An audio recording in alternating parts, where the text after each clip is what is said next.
Então, vamos falar um pouquinho hoje sobre estresse, imunidade e a nossa performance e olhar um pouco para esse mapa, para a resiliência, que é a nossa capacidade de sair de situações estressantes melhor do que a gente entrou. E aí eu queria começar falando um pouquinho para vocês, porque essa é uma pergunta que eu ouço assim com muita frequência, desde que eu comecei a trabalhar com essa área de gerenciamento do estresse e trazendo essas metodologias contemplativas para dentro da minha prática, né? Então, trazendo principalmente a meditação, mas outras práticas que levam ao relaxamento. O que eu mais ouço é isso. Nossa, Regina, mas então você largou a medicina? Não, eu não larguei a medicina, eu continuo sendo médica, eu continuo atendendo como hematologista, que é a minha formação de base, continuo atendendo como clínica geral, mas chegou um momento da minha vida profissional em que eu entendi que só as ferramentas que eu tinha aprendido na faculdade de medicina não eram suficientes para mim. Isso por um motivo muito simples, porque tinha muito sintoma e muito sofrimento que não melhorava com aquilo que eu conhecia, que basicamente eram remédios, né?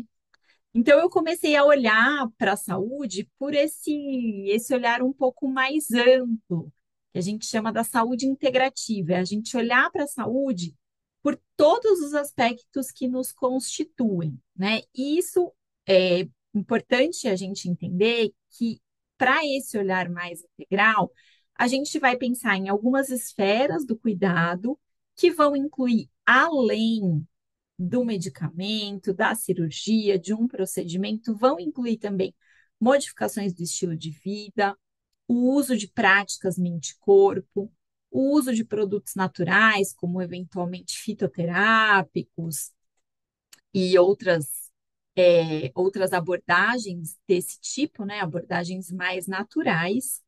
E a gente vai sempre levar em conta as preferências daquele paciente, a experiência clínica do profissional, mas também a gente vai levar em conta a evidência científica que está por trás das metodologias que a gente vai oferecer para os nossos pacientes. Então, esse olhar mais amplo e integral da saúde, ele não está desvinculado da ciência, muito pelo contrário. Ele leva a ciência em consideração, mas também traz esses outros aspectos, né? E quando a gente pensa nesses aspectos que incluem o nosso estilo de vida, então, até para vocês irem entendendo o meu caminho para chegar até aqui, que muitas vezes as pessoas me perguntam isso também, né? Então, eu tive lá a minha formação tradicional dentro da faculdade de medicina, residência de clínica médica, residência de hematologia. Depois, eu fiz uma pós-graduação, que na época se chamava Medicina Integrativa e hoje se chama Bases da Saúde Integrativa e Bem-Estar. E aí, dentro desse olhar mais integral para a saúde, existe esse campo da modificação do estilo de vida, né? E quando a gente pensa no que hoje é chamado medicina do estilo de vida, a gente vai pensar em 6 pilares principais para um estilo de vida saudável. Um pilar é a gente aumentar a atividade física, evitar o sedentarismo. Outro pilar é a nossa alimentação, que vai ser baseada em alimentos integrais e predominantemente baseada em vegetais, né? Em alimentos que vêm da natureza diretamente, sem que eles tenham sido processados. Um outro pilar desse estilo de vida saudável é a gente cessar tudo aquilo que é tóxico, então, cigarro, álcool, substâncias que a gente faz um consumo, às vezes abusivo, inclusive medicações. A gente tem o pilar de melhorar o sono, qualidade, quantidade de sono, o pilar formado pelos nossos relacionamentos, mas a gente tem um pilar muito importante na medicina do estilo de vida, que é a gente desenvolver estratégias para gerenciamento do estresse. Muitas vezes eu ouço assim, são estratégias para alívio do estresse, mas é alívio de um tipo específico do estresse. Então, eu prefiro usar esse termo de gerenciamento do estresse e a gente vai ver um pouco o porquê disso, né? Então, eu me certifiquei também em medicina do estilo de vida e me certifiquei pelo Benson Henry Institute, que é a área da medicina mente-corpo lá de Harvard, em gerenciamento do estresse e treino da resiliência. Então, acho que é importante a gente ter esse olhar de que a medicina ela não está sendo abandonada nesse tipo de cuidado. Na verdade, o que a gente está trazendo é mais elementos para que a medicina seja amplificada e tenha um cuidado mais abrangente da saúde, né? Então, pensando especificamente aí no estresse agora, muitas vezes a gente pensa no estresse como um inimigo, né? A gente pensa que o estresse é algo ruim que precisa ser eliminado da nossa vida. E quando a gente pensa desse jeito, na verdade, a gente está deixando de olhar para um aspecto do estresse que pode ser, na verdade, um grande aliado no cuidado com a nossa saúde. E é um pouco sobre esse aspecto que a gente vai ver hoje, né? Que é aquele estresse que a gente chama do estresse de curta duração, o estresse agudo, o estresse pontual. E esse estresse, ele é muito importante para melhorar o funcionamento do nosso sistema de defesa, a nossa resposta imunológica, para aumentar a nossa performance cognitiva, a nossa capacidade de resolução de problemas. E esse estresse de curta duração, ele também otimiza a nossa performance física. Então, o estresse, ele nem sempre é o nosso inimigo. Em algumas situações, ele pode ser o nosso aliado. E aí, quando a gente pensa no estresse como nosso aliado, ele é um mecanismo de sobrevivência, né? Esse estresse que ele é de curta duração, ele é fundamental para a gente ter mecanismos de proteção e para a gente melhorar a nossa performance em situações de ameaça, situações de desafio e situações que são oportunidades para a gente. Então, em todas essas condições, o estresse de curta duração é um aliado e nos ajuda a ficar melhor. E aí, o que eu queria trazer aqui hoje é esse artigo, que já não é tão recente, né? Foi publicado em março de 2018, mas ele foi publicado por um pesquisador que é o Firdaus Dabar, que é do Departamento de Psiquiatria e Ciências Contemplativas de uma universidade de Miami. E o grupo de pesquisa dele pesquisa muito sobre os impactos do estresse na função imunológica, né? Então, vamos olhar um pouquinho mais de detalhamento para esse artigo. Eu gosto muito da parte que ele fala sobre o nosso sistema de defesa, mas eu gosto muito do mapa visual que ele faz, que é um mapa que nos dá esse olhar do gerenciamento do estresse.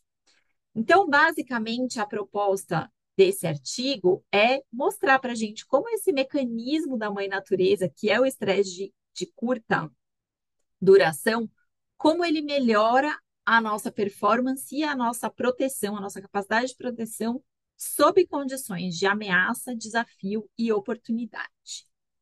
E aí, vamos começar alinhando os conceitos, né, e pensando um pouquinho o que é o estresse. E aí tem várias formas da gente pensar o que é o estresse, mas um jeito da gente pensar é que sempre que a gente está em situações em que a gente precisa de performance, de proteção ou de prazer, a gente vai ligar no nosso corpo uma reação que é conhecida como reação de estresse.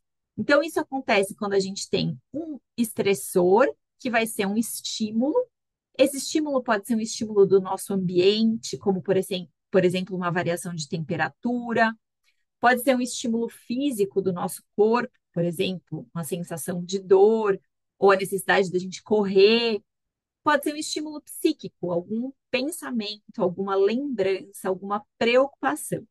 Então, frente a esse estímulo estressor, a gente vai ter uma reação cerebral, que é a percepção do estresse. A gente tem um estressor, a gente tem uma percepção desse estresse, e isso vai gerar uma reação no nosso cérebro, vai gerar a modificação do funcionamento de várias áreas cerebrais e a modificação neuroquímica do cérebro. O cérebro vai liberar substâncias muito específicas frente à percepção do estresse.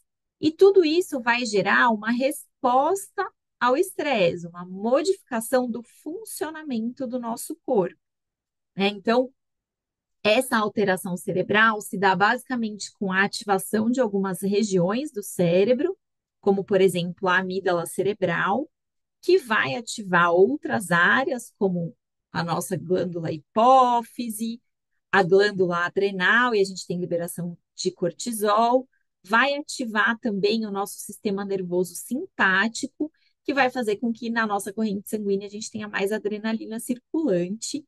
E aí, esse estresse agudo e pontual, basicamente, ele vai colocar o nosso corpo em movimento. Então, quando a gente pensa na resposta aguda de estresse, a gente está pensando em mobilização de recursos para que a gente possa lidar com uma situação em que a gente vai precisar ou ter uma melhor performance, ou se proteger, ou situações de prazer também, né? Quando a gente está ali, de repente, conhecendo uma pessoa num primeiro encontro, isso também gera estresse. Às vezes a gente está numa situação que é nova porque você, sei lá, mudou o seu cargo no trabalho, e aquilo é bom, mas também é estressante, né? E aí, quando que esse estresse, então, ele é positivo? Quando ele é de curta duração. Ai, Regina, o que que é um estresse de curta duração? É aquela resposta que vai durar minutos, no máximo 1, 2 horas, né? Então, realmente, dentro de um dia, ela é uma situação que é pontual. E ela serve para que a gente possa se adaptar a uma situação, né? Então, a gente tem um evento que me recruta essa mobilização do corpo, eu me adapto a essa condição, a essa circunstância que apareceu na minha vida, e aí essa resposta desliga. Então, nesse contexto, o estresse é bom, ele é adaptativo, mas ele é de curta duração e a gente tem um período de recuperação entre um evento de estresse e outro, né? Essa barrinha verde aqui seriam esses períodos de recuperação. Então, quando a gente tem esse ritmo de estresse, esse é um ritmo que é adaptativo, que faz a gente se adaptar às circunstâncias que mudaram ao nosso redor. Acontece que a nossa cabeça, ela tem uma qualidade que é muito boa, mas pode ser muito ruim também. A gente tem a capacidade de pensar sobre o que não está acontecendo conosco, né? A gente tem a capacidade de criar na nossa mente cenários que não estão acontecendo no momento, e esses cenários, esses estressores psíquicos, esses pensamentos, eles também vão gerar no nosso corpo uma mudança da biologia, uma mudança do funcionamento do corpo, mesmo quando não tem nada de real acontecendo. E aí, isso pode acontecer ao longo de tantas horas do dia que a gente vai perdendo a capacidade de desligar a resposta de estresse. Então, esse estresse ele começa a ficar ligado por muito tempo e ele vai deixando de ser bom. Até que essa resposta ela ficou ligada por tantas horas do dia, tantos dias no mês, que a gente vai ter uma exposição prolongada a essa resposta fisiológica e ela acaba sendo tóxica. Então, ela deixa de ser adaptativa e passa a ser tóxica. Então, dá para a gente ver aqui que não é o estresse que é ruim, mas na verdade é a quantidade de tempo a qual a gente fica exposta a esse estresse que pode se tornar prejudicial para o nosso organismo. E muito desse prejuízo vem porque no estresse crônico a gente tem uma ruptura do ritmo normal de liberação do cortisol.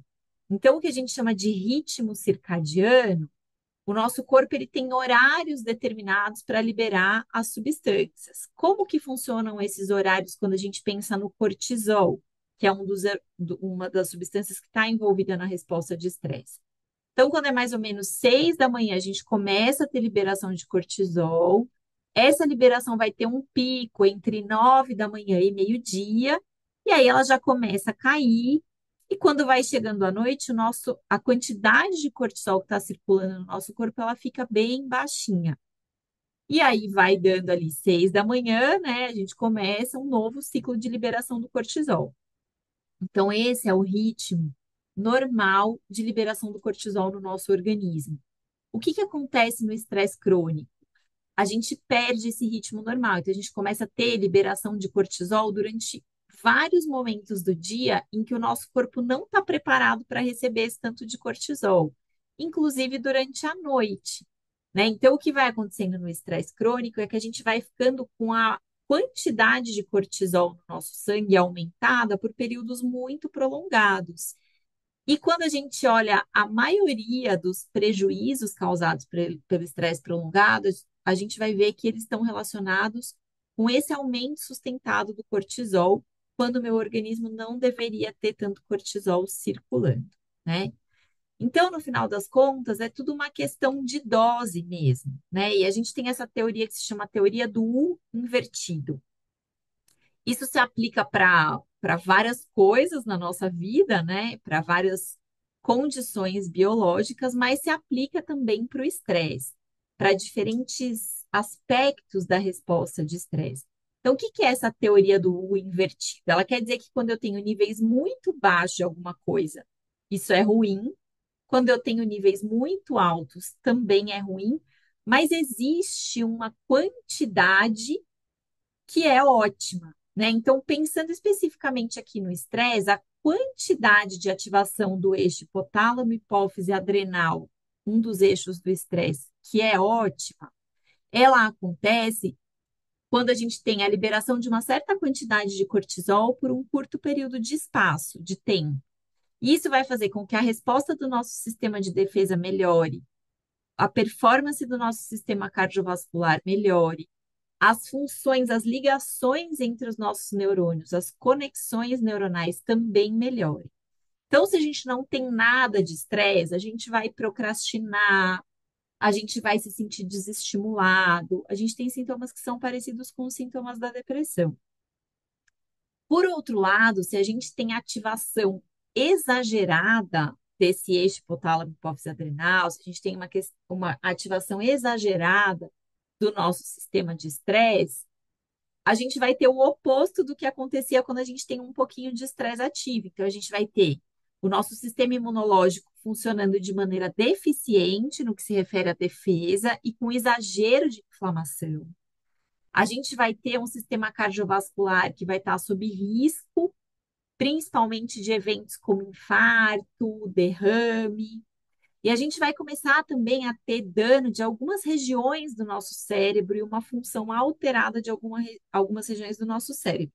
Então, eu vou mostrar isso para vocês com um pouquinho mais de detalhamento, né? Começando pelo aspecto da nossa imunidade, do funcionamento do nosso sistema imunológico. Então, quando a gente tem um estresse pontual, estresse agudo, e aí quando eu estou falando de estresse pontual, o que que eu estou falando? Por exemplo, quando a gente faz uma caminhada, sobe e desce uma escada, quando a gente toma um susto com alguma coisa, quando a gente é estimulado cognitivamente a dar uma resposta para um problema. Então, quando a gente tem esse estresse pontual, o que que acontece com o nosso sistema imunológico? As nossas células de defesa, os nossos glóbulos brancos, que são os leucócitos, em geral, eles estão dentro dos nossos quartéis generais do corpo, que são o baço, o pulmão. A gente chama isso do pulmarginado, né? Então, tem um pouquinho de glóbulo branco que fica ali paradinho no baço, um pouco que está parado nos nossos linfonodos, um pouco que está parado no pulmão. E quando a gente tem uma ativação aguda de estresse, todos esses glóbulos brancos que estão meio paradões ali no quartel-general, eles caem na circulação sanguínea e eles são redirecionados para o que eu coloquei, entre aspas, como os postos de combate. Eles vão se direcionar para os lugares onde é mais provável que eles precisem ter uma ativação para nos proteger. Então, eles vêm para a pele, para as mucosas, como a boca, para os nossos linfonodos. Além desses leucócitos eles serem redirecionados, eles também ficam mais ativos. Por quê? Quando a gente está frente a uma situação de estresse, isso comunica para o nosso corpo que a gente pode ter um dano. Então, a gente pode ter um corte na pele, a gente pode ter a invasão por uma bactéria, por um vírus. Então, os nossos leucócitos, eles ficam mais ativos e eles são reencaminhados para os locais onde eles realmente têm maior chance de serem usados, né? E com isso, a gente tem uma melhora do funcionamento do nosso sistema imunológico a princípio. Então, estresse agudo é igual melhora inicial da resposta de defesa e de inflamação do nosso corpo para a gente ter uma rápida resolução de algum eventual dano que possa ser causado. Então, quando a gente tem o estresse agudo, lembram que é agudo, né, gente? Alguns minutos, no máximo poucas horas. A gente vai aumentar a qualidade de proteção do nosso sistema imunológico. Por exemplo, se a gente faz um exercício físico e vai tomar uma vacina, a gente vai ter uma melhor resposta dessa vacina. A gente responde melhor à vacina. Esse estresse de curto prazo também ajuda a gente a uma resolução mais rápida de feridas. A gente fica mais resistente a ter infecções. e a gente fica mais resistente também a desenvolver alguns tipos de câncer. Então, olhando um pouco mais de calma para isso, a gente sabe que um dos principais fatores de proteção para o câncer é o exercício físico. A gente tem vários estudos na literatura mostrando que quando a gente faz exercício físico com regularidade, o risco da gente desenvolver câncer pela primeira vez ou voltar a ter câncer depois que a gente já teve uma vez diminui muito. E provavelmente uma das explicações para essa redução do risco de câncer promovida pelo exercício físico é que o exercício físico é um estresse de curta duração para o nosso corpo, né? Então, ele é um estresse que o nosso corpo consegue lidar e ele tem um tempo curto. E quando ele é ativado, isso liga no nosso corpo essa imunidade antitumoral. O corpo consegue detectar as células tumorais, identificar essas células e destruí-las. Então, provavelmente, um dos benefícios do exercício físico na redução do risco do câncer se dá por essa ativação de um estresse de curta duração. Quando a gente pensa no nosso sistema de defesa, defesa contra vírus, bactérias, contra quadros infecciosos, quando a gente tem, de novo, esse estresse de curta duração, os principais hormônios, né, as principais substâncias envolvidas na resposta de estresse são cortisol e adrenalina.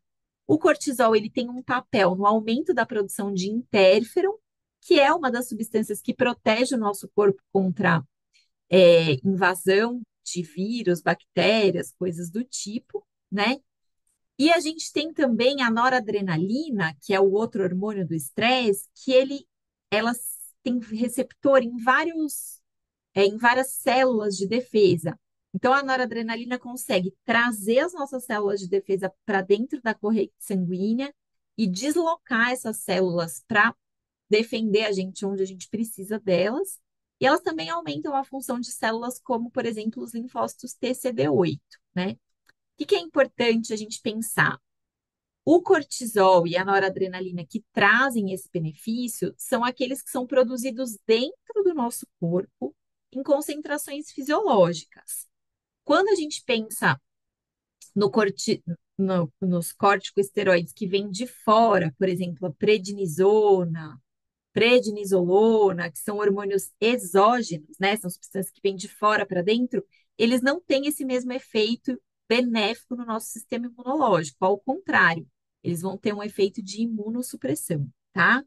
Então, o cortisol e a noradrenalina que trazem benefícios são os que são produzidos dentro do nosso corpo, na concentração que é adequada para o nosso corpo funcionar. A gente tem um outro aspecto do nosso sistema imunológico, que é o que a gente chama de imunopatogênese, que é quando o sistema imunológico começa a causar doenças, né? Ele começa a agredir o nosso próprio corpo. O que é isso? Isso é quando a gente tem doenças autoimunes. Então, o nosso sistema imunológico ele está causando prejuízo para o nosso próprio corpo. Quando a gente tem alergias, que é o nosso sistema de defesa que está muito exacerbado, está funcionando num volume muito alto, e aí a gente começa a ter rinite, alergia de pele, sinusite, todas essas ites aí. E a inflamação crônica, que causa uma série de prejuízos para o nosso corpo também. Então, tanto o estresse agudo quanto o estresse crônico, eles têm esse potencial de causar danos por um excesso de funcionamento do nosso sistema imunológico. E isso a gente tem um montão de estudos mostrando, a gente na nossa prática de consultório, a gente vê muito isso, né? Então, por exemplo, o paciente que tem lúpus, quando está passando por um período de estresse, os sintomas do lúpus ficam piores. Quem tem psoríase, né, que são aquelas placas acinzentadas no corpo, quando está passando por período de estresse, piora muito. Dermatite seborreica, dermatite atópica. Então, esse estudo aqui, só a título de ilustrar isso para vocês, é um estudo que foi feito num formato de meta-análise. Então, eles pegaram 17 outros estudos que tinham sido publicados, que eram estudos que estudavam, né, a atopia. Então, aqui tem estudos com asma, com rinite alérgica, com dermatite atópica, com alergia alimentar. E a gente vê que, sob condições de estresse, há uma piora, está relacionado positivamente com piora do funcionamento do nosso sistema imunológico, tá? Então, aqui tem, tem de tudo. Tem rinite, tem dermatite, tem asma. Alguém colocou aí no chat a rosácea. Todas essas são condições que sim se exacerbam frente ao estresse. Seja esse estresse um estresse agudo ou um estresse crônico, tá? E o estresse crônico, especificamente, ele vai prejudicar a capacidade de defesa do nosso corpo. Acontece no estresse crônico o contrário do que acontece no estresse agudo. O estresse pontual, ele melhora a nossa capacidade de proteção e o estresse crônico, ele piora a nossa capacidade de defesa contra infecções, contra neoplasias, contra um efeito eficaz da vacina, né? Por que que isso acontece, então? Acontece porque a gente tem uma redução das nossas células de defesa no estresse crônico. A gente reduz células como linfócitos B, linfócitos T, e aí a gente pode ter um maior risco de infecções e de infecções de repetição. Então, esse estudo aqui é um estudo antigo já, ele foi feito em 1991, mas ele demonstra muito bem isso. O que que esse estudo fez? Ele aplicou uma escala que era uma escala de percepção de estresse. Então, o quanto aquelas pessoas se percebiam estressadas. Quanto maior a pontuação, mais estressadas essas pessoas se sentiam, né? E aí, essas pessoas eram pessoas que estavam saudáveis, os pesquisadores foram lá e pingaram no nariz delas vírus, que são vírus que causam resfriados, infecções respiratórias. E a gente vê que existe uma relação direta. Quanto maior é o índice de estresse, maior foi a porcentagem dessas pessoas que realmente desenvolveram um resfriado quando tiveram contato com o vírus, né? Então, isso mostra para a gente que o estresse crônico, de fato, tem um impacto negativo no nosso sistema de defesa. Por que que isso acontece? Gente, eu vou responder as perguntas de vocês no final, tá bom? Então, por que que isso acontece? Porque a gente tem a redução do número de células de defesa. Essas células, elas perdem a capacidade de transitar pelo nosso corpo e ir para os locais onde elas são realmente necessárias para o nosso sistema de defesa. Além disso, a gente vai ter o encurtamento do telômero, que é a pontinha do nosso material genético, e a redução da ação da telomerase, que é a enzima que faria esse telômero voltar a ficar compridinho. O que que essas duas coisas querem dizer? Que as nossas células elas envelhecem mais rápido, né? Isso, o encurtamento do telômero dá um comando para a nossa célula de que ela envelheceu e está na hora de morrer. E isso acontece com as células do nosso sistema de defesa. A gente tem o que a gente chama de imunossenescência. As células do sistema imunológico envelhecem mais rápido. E a gente tem erros de replicação no DNA dessas células também. Então, são células que estão em menor tamanho, são células que têm uma menor capacidade de migrar pelo corpo para a área onde elas são importantes, e são células que vão envelhecer mais rápido. É isso basicamente que o estresse crônico faz com as células de defesa do nosso corpo. Por isso que a gente vê esse impacto tão importante no que se refere a infecções de repetição, infecções oportunistas, que muitas vezes acontecem, né? E além dessa queda da imunidade, o estresse crônico tem um outro impacto no nosso sistema imunológico, que é um aumento da inflamação. A inflamação que a gente chama de inflamação crônica subclínica, é uma inflamação de baixo grau que fica ali, entre aspas, corroendo os nossos órgãos. E por que que isso acontece? Então, quando a gente olha, de novo, voltando aqui no nosso estresse agudo, lembram que eu falei para vocês que a gente tem duas substâncias principais que estão relacionadas ao estresse, que são a noradrenalina e o cortisol. Quando a gente está frente a uma situação de estresse, a primeira coisa que é liberada pelo nosso corpo é a noradrenalina. Aí a noradrenalina vai lá, se liga num receptor da célula, que é um receptor que a gente chama de alfa-adrenérgico, e isso dá um comando lá para o núcleo da célula, para ele aumentar a produção de um fator de transcrição que chama NF-kappa-beta. E esse fator vai fazer com que o nosso corpo produza mais substâncias de inflamação. Então, isso no curto prazo é muito bom. Aí, dali uns 20 minutinhos que a resposta de estresse começou, a gente tem a liberação do cortisol, que é a outra via do estresse. essa liberação do cortisol vai inibir esse gene do NF-kappa-beta. Com isso, a gente vai reduzir a produção de citocinas inflamatórias e a gente vai desligar esse processo de inflamação no nosso corpo. O que acontece quando a gente tem um estresse crônico? Quando a gente tem um estresse crônico, a gente aumenta a quantidade de receptores de noradrenalina e a gente diminui a quantidade e a sensibilidade dos receptores de cortisol. Então, a gente perde esse equilíbrio que liga e desliga a produção de inflamação no nosso corpo. Então, o que a gente vai ter no estresse crônico é um grande estímulo de inflamação sem nada que vai inibir esse estímulo. Com isso, esse gene, o NF-kappa-beta, ele vai ficar ligado por muito tempo e a gente vai ter um aumento muito grande na produção das substâncias de inflamação.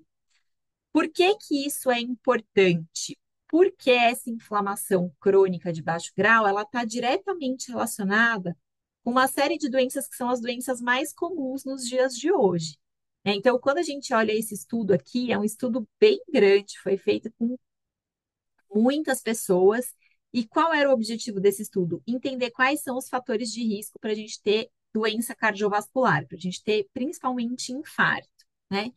E aí, o que que a gente vê? O que está do lado de cá dessa linha são os fatores de risco. E o que está do lado esquerdo da linha são os fatores de proteção. Então, a gente vê que o consumo de frutas e vegetais protege, exercício físico protege, a gente não ter dislipidemia protege, né? E quais são os fatores de risco para a gente ter infarto? Tabagismo, diabetes, hipertensão, obesidade abdominal, né? Então, aquele depósito centrípeto de gordura. E aqui, gente, está um fator que a gente quase nunca fala, mas que é tão importante quanto todos os outros para o nosso risco de ter infarto, que é o estresse psicossocial. Né? Então, fatores de estresse psicossociais são um fator de risco cardiovascular tão importante quanto obesidade, hipertensão, diabetes e tabagismo. E muito disso aqui se deve ao fato do estresse crônico ligar o sistema de inflamação no nosso corpo. E é esse sistema de inflamação que vai fazer com que a gente tenha placa de aterosclerose nos nossos vasos, e esses vasos entopem com essas placas inflamadas, e isso gera o infarto, tá?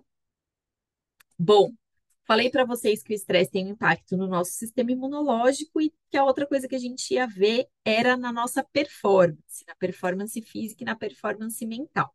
Então, de novo, eu trouxe alguns estudos aqui para vocês verem como isso funciona. Esse estudo foi um estudo que eles pegaram uma grande quantidade de pessoas e essas pessoas, elas iam passar por um teste de estresse, que é um teste muito comum, que é você fazer um discurso em público, né? Você falar para um público que é um público que fica com uma cara ali meio de que não está gostando do que você está falando, propositalmente, né? Então, esse é um teste bem conhecido que a gente usa para medir o estresse social. E aí, o que que eles fizeram com as pessoas que iam passar por esses testes?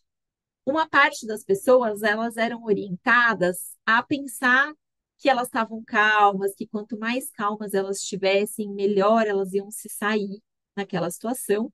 E o outro grupo foi orientado de que o estresse era positivo, de que elas podiam ficar animadas, excitadas, né? Que aquela excitação, aquele estresse pontual ia ajudá-las a performar melhor. E aí, o que que a gente vê? Essa turma do estresse pontual é a barra com risquinho e a turma que ficou calma é a barra cinzinha cheia aqui. Então a gente vê que quem teve esse estímulo positivo de dar um significado positivo para o estresse, falou por mais tempo, conseguiu falar por mais tempo. Foram pessoas que foram percebidas pelos avaliadores como mais persistentes, mais confiantes, mais competentes e mais persuasivas. Né? Então, esse rush de adrenalina que a gente tem no estresse pontual, ele faz com que a gente tenha uma maior vivacidade mental, com que a gente desempenhe melhor pontualmente, né? A gente vai ver daqui a pouco que o estresse crônico faz o contrário, mas o estresse agudo dá para a gente essa melhor performance cognitiva. E a gente pode usar isso ao nosso favor, por exemplo, no nosso ambiente de trabalho. no consultório, num pronto-socorro, numa sala de emergência ou em qualquer que seja o seu trabalho, né? Quando a gente olha para esse estresse pontual de forma positiva, ele vai permitir com que a gente tenha mais clareza na decisão, no caso clínico daquele paciente, com que a gente até se sinta mais satisfeito com o nosso trabalho, né? Lembrando que eu estou falando do estresse pontual, tá, gente? Esse de curta duração. Então, às vezes, a gente está no consultório e chega um caso difícil, que a gente precisa tomar uma decisão ali, que a gente precisa pensar, e que a gente se sente desafiado. Quando a gente olha para esse estresse como um recurso para a gente lidar com esse desafio, ele faz com que a gente tenha uma melhor performance, né? Isso vale para a nossa memória também. Então, esse estudo aqui foi um estudo feito com idosos, e o estímulo de estresse pontual que eles deram foi andar, pedalar, andar não, né? Mas pedalar 6 minutos numa bicicleta ergométrica. Então, a gente tem um grupo de idosos que eram idosos que foram um grupo controle, que tinham uma condição cognitiva normal, e o outro grupo de idosos, eles tinham um leve comprometimento cognitivo. Não era um quadro demencial, mas era um leve comprometimento cognitivo.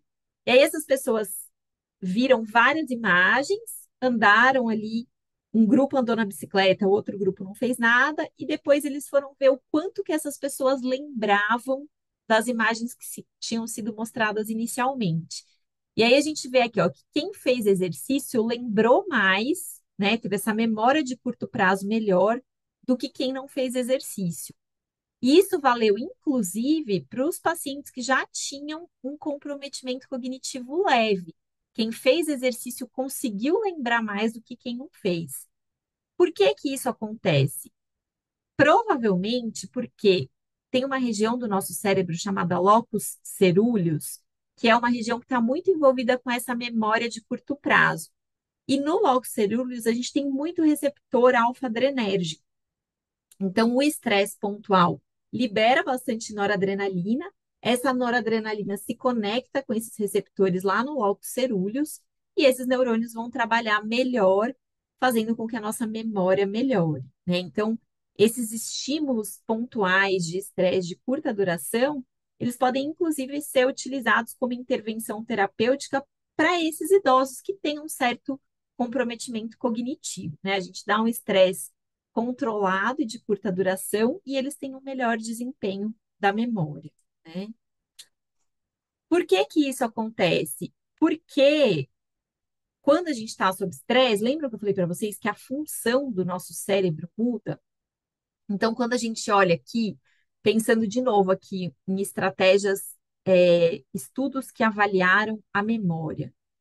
Esses indivíduos eram indivíduos que não que estavam numa condição de zero estresse, não tinham nenhum estresse. E o que que acontece? A gente vê que existe uma ativação de regiões cerebrais que são diferentes das regiões cerebrais ativadas durante o estresse, né?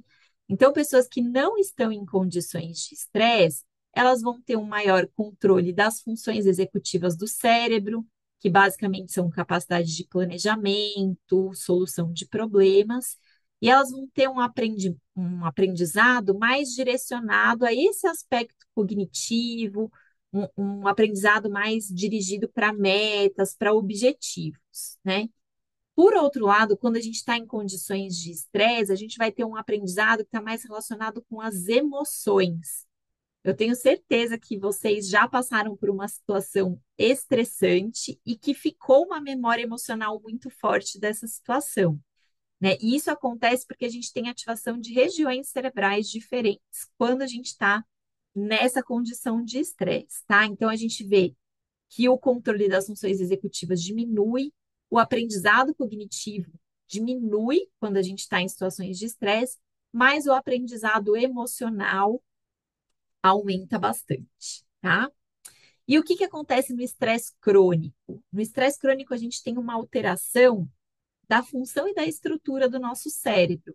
Então, a gente tem redução de áreas como o hipocampo e o córtex pré-frontal, tem redução do volume e da função dessas áreas. E com isso, a gente tem redução da nossa capacidade de memória, de aprendizado, de planejamento, de sustentar a atenção, né? E a gente tem um aumento da função da amígdala cerebral e muitas vezes um aumento do tamanho mesmo da amígdala cerebral.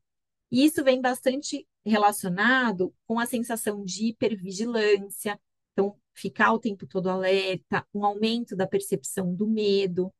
Essas alterações, elas são reversíveis, né? Se a gente tira essa condição de estresse crônico, elas são reversíveis. Então, gente, para a gente fazer um resumão aqui, né, do que seria um adequado manejo do estresse, pensando nessa proposta que esse artigo que eu trouxe para a gente discutir hoje traz, o que que esse artigo fala? A gente tem um estresse que é adaptativo e que é bom, que é esse estresse de curta duração. A gente tem uma zona de recuperação entre um evento de estresse e outro, e a gente tem um estresse tóxico, que é ruim para o nosso organismo. O que que é o ideal? Qual é o melhor gerenciamento de estresse que a gente pode fazer? Otimizar o nosso estresse bom, aumentar a nossa zona de recuperação entre um estresse e outro, aumentar no sentido de quantidade e de qualidade dessa recuperação e minimizar ao máximo que a gente puder esse estresse ruim, tóxico, prolongado. Como que a gente faz isso? A gente faz isso através de estratégias relacionadas ao nosso estilo de vida, então, um sono adequado, períodos de descanso, o exercício físico, a alimentação que ofereça para o nosso corpo os nutrientes que ele realmente precisa para funcionar. A gente vai fazer isso também através dos chamados recursos psicossociais, que são esses, entre aspas, amortecedores do estresse, né? Então, aqui a gente tem estratégias como exercícios de reavaliação cognitiva, como a gente mapear a nossa rede de suporte e fortalecer essa rede de suporte social. A própria psicoterapia é um recurso desse, né? Então, quando a gente trabalha esse curso de capacitação que eu vou começar agora em abril, que eu estou oferecendo, a gente vai trabalhar vários exercícios de reavaliação cognitiva, de suporte social, de orientações de sono, alimentação, estilo de vida que beneficiam o nosso corpo nesse manejo do estresse. E a outra coisa que ajuda a gente a conseguir essa maior capacidade de resiliência é a gente estimular no nosso organismo todas aquelas práticas que promovem a resposta fisiológica de relaxamento. Então, aqui a gente tem estratégias como meditação, yoga, contato com a natureza, todas as formas de artes, né? Então, dentro do programa também a gente aprende várias técnicas de meditação, tem uma prática de yoga, a gente vai trabalhar a poesia, a escrita criativa como uma forma de arte que induz ao relaxamento, né? Então, quando a gente está à frente a um paciente estressado, ou quando a gente mesmo está estressado, é legal a gente tentar mapear onde a gente está e para onde a gente quer ir. E aí, quais são os recursos que cada um de nós vai usar para chegar nesse lugar, né? E isso vai ser muito diferente de uma pessoa para outra. Esses recursos, eles vão ser muito diferentes, porque cada pessoa vai ter mais afinidade com uma coisa ou outra, cada pessoa precisa mais atuar em um aspecto ou outro. Então, esse processo de apoiar um paciente a encontrar um melhor manejo de estresse, ele também é muito individualizado, né? Como que a gente faz isso na prática? Primeiro, essa pessoa precisa ter consciência de que ela tem um problema, porque muitas pessoas nem se percebem estressadas, né? Então, a gente ter ferramentas, estratégias que ajudem a pessoa a enxergar que para ela, naquele momento da vida, o estresse está sendo um problema, mesmo que até hoje ela não tenha visto, né? Além de ajudar o nosso paciente a ter essa consciência, a gente precisa ter ferramentas efetivas e que vão caber na vida dessa pessoa. Não adianta a gente trazer, então você vai para um spa, ficar um mês, vai para um retiro, ou vai fazer uma prática muito prolongada se aquilo não se encaixa na vida dessa pessoa, se não faz sentido para ela, né? E a gente pode fazer isso numa abordagem individual, dentro de uma consulta no nosso consultório, ou dentro de um programa de acompanhamento individual, mas a gente também pode fazer isso em formato de grupo, que é muito legal. Eu gosto muito desse formato de grupo, porque os pacientes trocam muitas experiências, né? Eles percebem que eles não são os únicos que estão se sentindo estressados e que não são os únicos que têm dificuldade para desestressar. Então, esse trabalho em grupo também ele é muito legal, tá? E aí, contando um pouquinho para vocês aqui sobre essa capacitação que eu vou oferecer, ela é uma capacitação para profissionais de saúde que queiram trazer para a sua rotina de trabalho essas ferramentas para lidar com o estresse. Seja para a gente lidar com o nosso próprio estresse, né? A gente ser o nosso paciente número zero e conseguir reduzir o nosso estresse e lidar melhor com o dia a dia atribulado que a gente tem dentro da nossa profissão, seja para a gente poder ensinar os nossos pacientes, ensinar esses recursos práticos de estratégias de adaptação, práticas de relaxamento, adaptação de um estilo de vida para um corpo que seja mais capaz de lidar com o estresse, usando sempre uma linguagem muito simples e com um monte de material de apoio que você já pode sair de lá usando com seus pacientes. Então, tem áudio de prática de relaxamento, os materiais todos que são exercícios de escrita reflexiva, tem o PDF, tem o inventário de sintomas de estresse, está tudo prontinho para você já sair de lá aplicando com seus pacientes ou com seus clientes. E como é da minha prática, né, eu gosto sempre de trazer a base científica que está por trás de tudo isso.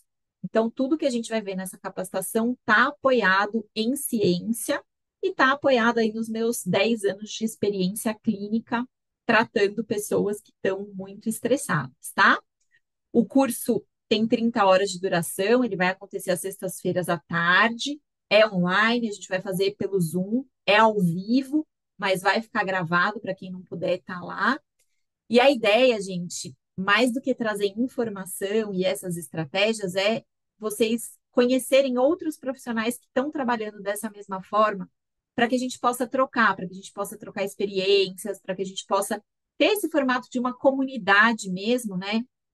Eu acho que esse caminho, às vezes, ele é muito solitário, de quem migra para esse tipo de abordagem. A ideia é que aqui a gente possa encontrar pessoas que têm uma abordagem próxima da nossa, para que a gente possa trocar não só aspectos, técnicos e clínicos, mas também nossa experiência profissional no sentido de empreender como um profissional de saúde que quer estar dentro dessa área, né? Eu acho que essa troca com outros pequenos empreendedores como nós, ela é super importante, tá? Então, para quem quiser saber mais informações, está aqui o QR Code do curso. A gente começa dia 11 de abril, mas as inscrições encerram essa sexta-feira, porque eu tenho que mandar, vocês recebem um material pelo correio, um caderno de práticas, eu preciso mandar tudo isso. Então, para a gente ter tempo hábil, é isso. E é isso, minha gente. Deixa eu parar aqui de compartilhar minha tela.